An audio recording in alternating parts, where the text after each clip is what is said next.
and take a look at what Raintown has to offer today and what Innerlol has to counter that.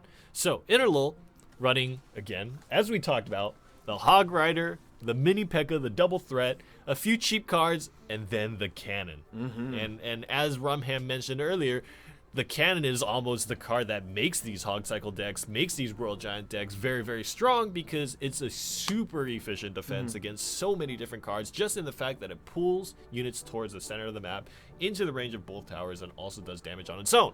What does Raintown have in store for us, Rumham? I expect the MVP of both decks here to be the Cannon and Mini P.E.K.K.A that exist in both decks, because with Innerlol relying on Hog Rider and Raintown relying on Royal Giant, I'm fairly certain that the Cannon and Mini P.E.K.K.A are going to be the main things to stop those high hit point, high damage building chasers from doing damage. Whoever plays that combo better will probably win.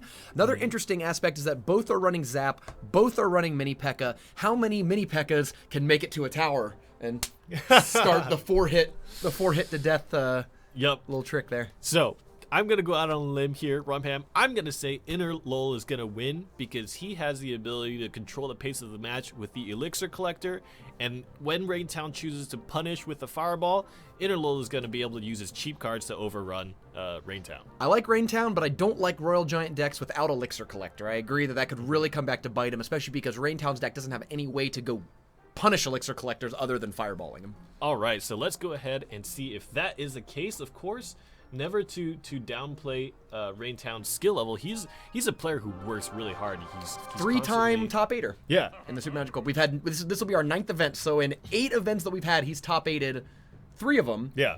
About a 50% hit ratio in a 128-person single elimination tournament. That is incredible. It is rough. It's very rough to be consistent in a single elimination format. We definitely understand that, and Raintown has performed admirably. So, in the beginning moments of the game, Princess versus I really like that positioning by Raintown. That is like a classic Princess versus Princess move to do, but Goblins will take down Raintown's Princess quite quickly. We have the minions moving across, but gets zapped. And they're kind of just trading princesses at this point in time. Not really doing very much significant damage, but now Innerlol has a cycle that he wants, and he begins the Elixir Collector. That worked out far better for Innerlol, because Innerlol's game is to get down 1 or 2 Elixir Collectors. So the worst thing that could possibly happen would be some big push. You have to spend a lot of Elixir defending, and it prevents you from getting out your Collector. I think he very much was happy to have the early just zaps and minions back and forth. Royal Giant Mini P.E.K.K.A. And oh no, that is not the greatest cannon play in history. So the cannon is a little too far up. The Royal Giant shoots at a very far range, but if you notice, when the Royal Giant was on the bridge, it wasn't being attacked by the tower. Yeah. And that, I think, was a little too much. Opts to not zap the skeletons here and free the Mini P.E.K.K.A. Yeah. Not only was the Royal Giant not being attacked by the tower, but the cannon was even shooting the Royal Giant just because it was out of range, and then the Mini P.E.K.K.A walked in front of it. Interesting choice there to fireball the Princess instead of the Elixir Collector. I assume that Raintown is realizing that with only Zap and Fireball in the deck, the only way to kill Princess is Fireball, right? Yeah. And you don't want multiple Princesses getting built up, or else you're in big trouble. Yep. So. And there we have the classic Cannon Zap combination to take down a very popular Hog Cycle combination of Hog Rider Goblin. 3 collectors. Yep. Innerlol's living the dream right now. Yep. We are cycling. He's in the Tour de France right now. Princess. Now this is a good opportunity to fireball all 3 of that, but he didn't have it in hand. Didn't have it in hand. Cycled it. Yeah. See, one of the big advantages of these cycle decks is how fast you can get back to your. You can play a card, they play a counter, but then you can get back to your card before they can get back to their counter. Look at that. He has 2 princes. He's just putting out cards back to back to back. And it's funny because now I bet you Raintown regrets using the Fireball on the Hog minions. He zapped them, zapped the minions, and then fireballed them after. That's a lot of Elixir that didn't quite work out for him. Oh no, the princesses are going ham. And this is really interesting because now the princess is actually destroying the cannon to pave way for the Hog Rider to do a lot of damage. I like that synergy a lot.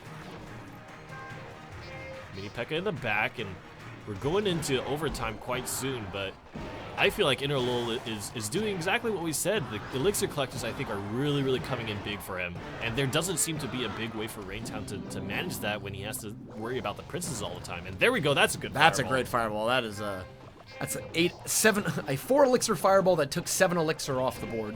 Nice. Perfect. And got that tower damage in. Hog Rider onto the cannon, but look how great that defense is. Just the cannon and the zap. And what's funny is that cannon's got plenty of health. Like, I don't think 8% less cannon health is going to be the difference between that Hog Rider ruining your board or not. You know what I mean? And I didn't like that placement of the Princess. That Princess should have been on the left side outside the tower instead of inside. He's already seen that Elixir Collector plus Princess will get fireballed, so why would you put it right there? Yeah. You know, why would you set it up like that? Why would you give him that again? And now you can see Innerlol is having to spend time to rebuild his Elixir Collector factory, so to speak. I actually still believe in Raintown in this game, because if you look, even though Innerlol's done a lot more damage, it's been split between the towers.